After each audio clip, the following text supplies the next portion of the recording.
The Godals is back, and the Davante Adams trade rumors are really heating up. A trade could go down at any given time. I'm here breaking down the landing spots and the most likely landing spots, in my opinion, along with some scenarios. We'll have some specific trade scenarios to watch for that could actually happen again at any given time. So excited to break this down. Let's take a look at what I got. The wild card landing spots, in my opinion, teams that have an outside chance, can't call it 0%, but it's not a high probability. Gonna go with the Chiefs in the Ravens. And yes, people are saying, well, the Chiefs, it's not going to happen.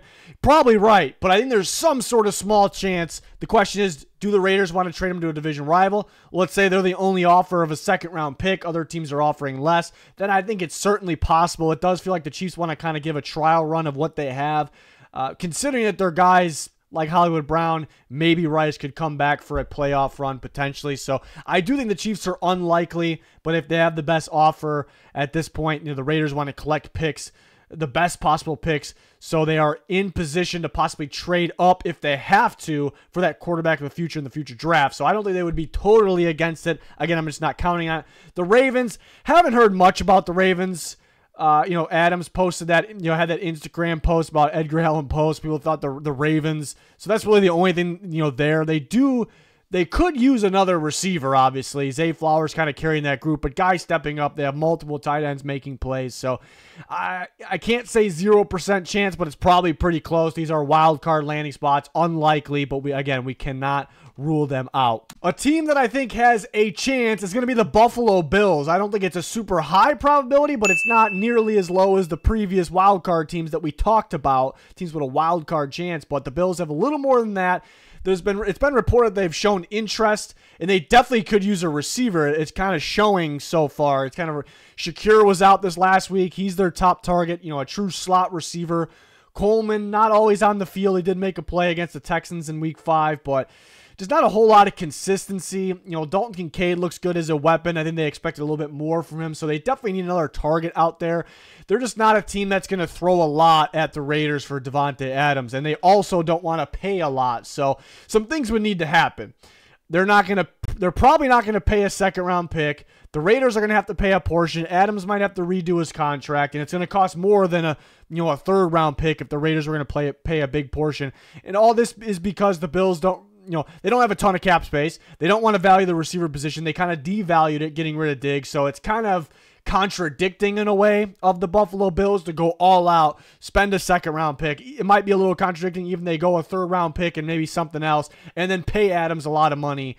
Again, it would be pretty contradicting of them based off their plan going into this season, this last offseason. So that's why the chances aren't super high, but they need a guy like this. They have shown some interest at least, so we call it a chance for the Buffalo Bills trying to get or landing Davante Adams. A team with a decent chance, so a better chance than the Buffalo Bills. Maybe not the most likely landing spot, though, but a solid shot. The Pittsburgh Steelers, who we know are interested in Davante Adams. We can confirm that. There's been a report that they have an aggressive offer out there. Some people are shutting that down, so we don't know if that's fully true, but they are interested in Davante Adams. I don't think and we knew they were interested in Brandon Ayuk, so we know they're interested in any receiver, like I said, so I don't think they're going to be as aggressive as they were going for Brandon Ayuk, right? Because Ayuk was part of the long-term plans of the Pittsburgh Steelers. Adams, that's a little bit of a question mark there. It's kind of a right-now situation. The Steelers are more of a future team to me than right now in terms of serious contending. A lot of future cap space starting this upcoming offseason. So can Adams be part of that? That's the question. Other question is, does Davante Adams want to play there? I don't see why not. I think he has more interest in playing in a couple other teams, in my opinion, so that could be the difference as well. And again, how much are the Steelers going to offer a second-round pick? Because, are they valuing Adams that much? They are pretty desperate for a receiver. It was kind of all on Pickens last night to do something, and couldn't do a whole lot, so they could use some more help. But is it a run-first team? Are they trying to be more of a pass-oriented team? Is it appealing to Davante Adams? Are they looking for more of a future guy as well, like a Brandon Ayuk? So there are some things that have, even though it's a pretty decent chance, like we said, of the Steelers possibly landing him because we know there is high interest, and we know they're one of the big three, if you will, interested teams right now. But there are some obstacles. There are some issues that kind of just keeping it down from those top landing spots. To me, the Steelers should not be desperate for Adams. They may act like it. It may seem like they could be because, what happened in the last 2 games. Pickens needs some help. Justin Fields needs some help. That offense needs some help. But I think they're more of a team of the future. They're a good-looking team for the future, in my opinion. So don't go all in for like a Super Bowl run. I think that's a little ridiculous, in my opinion. But I guess it depends on if they do trade for Adams, what they send away and what the contract's looking like, things like that. But definitely a team to watch. We know that. And before we get to some specific trade scenarios that I definitely think could happen, the most likely landing spots, there are top 2. I really think he lands on one of these 2 teams, and that is the New York Jets and the New Orleans Saints. Why? Well, we know both teams have interest. They have pretty strong interest. And we know that Davante Adams is good with playing for either team, the Jets or the Saints. So that definitely helps.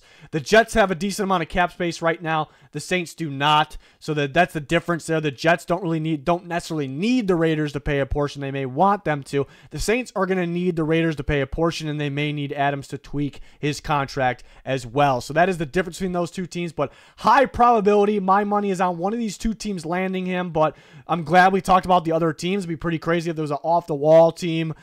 There's some teams out there that, the Rams, Falcons, we talked about on Twitter in the past, Commanders. That'd be pretty crazy if one of those teams did it. But these are the most likely landing spots. For the Jets, a player to watch, people are talking about Hassan Reddick. Hassan Reddick, will they trade him to the Raiders? I don't see that, and the Raiders will stay put in terms of pass rusher. But could they deal Hassan Reddick afterward?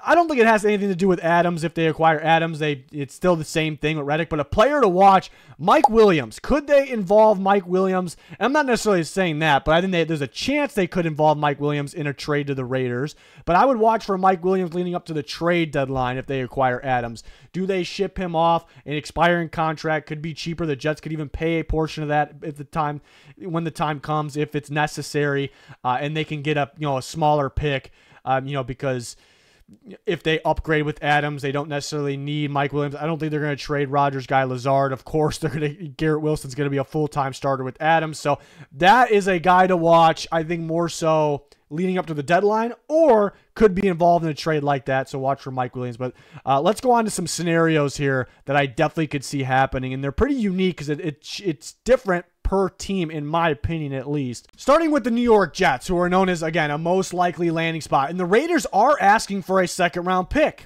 And they very well could get a 2nd-round pick for Davante Adams. We'll have some scenarios with that. And the Jets, I don't have it, but the Jets could give up that second. It's possible. Very possible.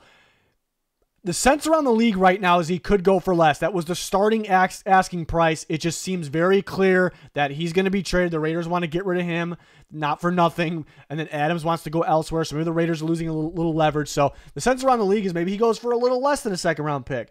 Unless the Raiders have to pay a portion of that contract, which is very possible. With the Jets, they have plenty of cap space right now. They could still want a little help. It's possible, but they have plenty of cap space where they do not have to get. They necessarily do not have to get desperate. So I would think, and they have 2/3 and they have 2/6. So I would think a 1/3 and a 1/6 from the Jets. I think both teams would accept that, unless the Raiders get offered a 2nd by someone else, and we'll talk about that. And they go back and they accept that over the Jets, or they go back to the Jets and go, hey, this team offered us a 2nd. We're not accepting yours unless you offer a 2nd. And I think the Jets may do it because Rodgers and the Jets are a little desperate right now. The receivers aren't playing great right now. We saw that once again, in that London game against the Vikings. A lot of drops in the first half. They played much better in the second half.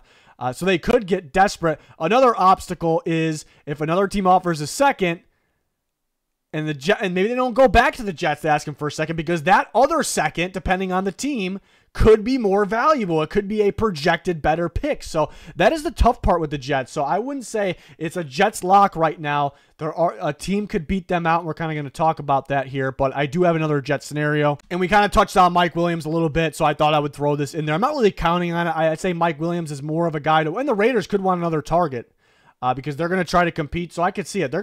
That's Antonio Pierce's, philosophy, his attitude. They're going to try to compete. So maybe they want another receiver to help out. So a very similar trade there involving a guy to watch leading up to the trade deadline if the Jets add a receiver, especially. And now let's talk about that Saints scenario. We know they're a top landing spot. Adams and Carr have that connection, so maybe an appealing spot for Adams. We know the Saints are interested. We know they could be looking for a receiver. They have speedy deep threats right now. Olave a little more than that, but Adams is what they're missing. Maybe similar to a Michael Thomas type player when he was playing well for them. So they're a team that's not afraid to get better. So they would do this. They could be a little desperate to get the passing game going. So could they offer a second? I think they could. The Jets, again, I think the Jets are more likely to offer a third, maybe a third plus.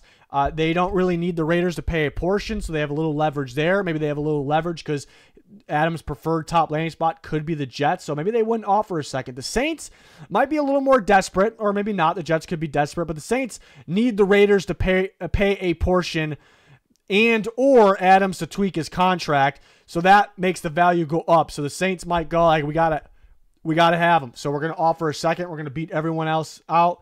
We need the Raiders to pay a portion. Boom, it happens, and that's where it becomes interesting. That's why I want to say not so fast about saying the Jets are pretty much a lock to get him, is because if the Jets' maximum offer is probably going to be a second, and they throw in a player like a Mike Williams, I don't know, maybe, but the Saints, maybe it depends on the Raiders who they value more. They might value the Saints' second-round pick more. So if the Saints offer that, it might be tough for them to get beat out in a bidding war for Davante Adams. So for them to get him, I think that's what would have to happen unless they offered a third and a bit more. So if he's traded to the Jets, you saw my prediction, a third, a little more. If he's traded, then it could be a second. If he's traded to the Saints, it could be a third and a little bit more, but my prediction is a second-round pick. So that's something to watch there with New Orleans. How desperate do these teams get? The Saints, a little tricky because they look damn good the first couple weeks, so they could be a good team. They're really good on defense, but they're fairly good combining both sides of the ball. But they got to start worrying about the future at the same time. So would I recommend this? I wouldn't. I would not recommend this if it were them. If it's a third-round pick, maybe. So somebody, no matter who it is, someone's probably going to be a little too desperate here. But I have a Steelers scenario as well. And the Steelers scenario would be the same as the Saints. And of course, it could be a third round, maybe more. I don't think they're going to land him in that case. I don't know if they're going to land him even with the second. Couple questions, we talked about it. Does Adams want to play for the Steelers over? The question is, will he want to play for the Steelers at all? Because maybe he would want to play for the Jets and the Saints more. We believe that's true. But if he's okay with playing with the Steelers, then this could happen if they offer a second-round pick. They have to win the bidding war then. So I don't really see it happening unless it's this maybe, and I think the Saints and the Jets are a little more likely, but who knows? The Steelers could be desperate for some help for Justin Fields and for George Pickens, having more options than they have been looking for a receiver. But then I heard that they may want Adams to tweak his contract as well, or do they have the Raiders pay a portion? They don't necessarily have to. They have a lot of future cap, but they're not really ones to restructure and backload things, which I like that they don't. I don't really love when teams do that, but the only time I recall them doing that is with Big Ben. They had absolutely no choice. It felt like at that time. It was quite a few years ago, but yeah. So I think the other two teams are a little more likely. If he ends up going to the Steelers, my prediction would be a second round or a third round plus. So this kind of gives you an idea of where he could go. Again, the next most likely would be the Bills. I think they would have to offer a second because the Raiders would have, again, their asking price is a second, and that could go down. But if a team needs them to pay a portion, it kind of goes back up again, right? So it kind of goes to that second. The Bills would probably need that. And, are they valuing a receiver like that after they devalued it in the offseason? It's going to be a later second-round pick probably. So a little less likely in the Chiefs or probably that next team than the Ravens. And if we want to go full wild card, I really don't think the Commanders are. They like to stay young. They like where they're at right now. Don't want to disrupt anything with the, somewhat of a character in there, if you will. Rams and Falcons are kind of those sneaky teams in there. Falcons had a guy like Hodge step up, though, this last week, so I'm not really counting on that at that point. The Rams are interesting, sneaky option. I don't know if they're actually interested, so Yeah, so that's where I'm at with that. I think everyone kind of agrees on most likely on the top landing spots, but how you order them and I think everyone's different. Like I said, because the Jets could afford Adams without having the Raiders pay a portion or him tweak his contract, but that doesn't mean they don't want that to happen. Maybe they want that. This team's like the Saints and the Bills would absolutely need some help there. So that's where it becomes interesting, and especially if another player's involved. Could they add another player? We talk about Mike Williams being an option. Do the Jets do something with him afterwards or close to the deadline? Do they do something with Hassan Reddick? We'll have you covered with all the other big trade candidates and videos leading up to the trade deadline and different predictions. We're kind of known for those types of videos, so always love doing that. We have weekly predictions, picks, and a lot more, so make sure you join us for that. Like, subscribe, and turn notifications on. It's going to do it for this one. Thanks for watching. Goodbye.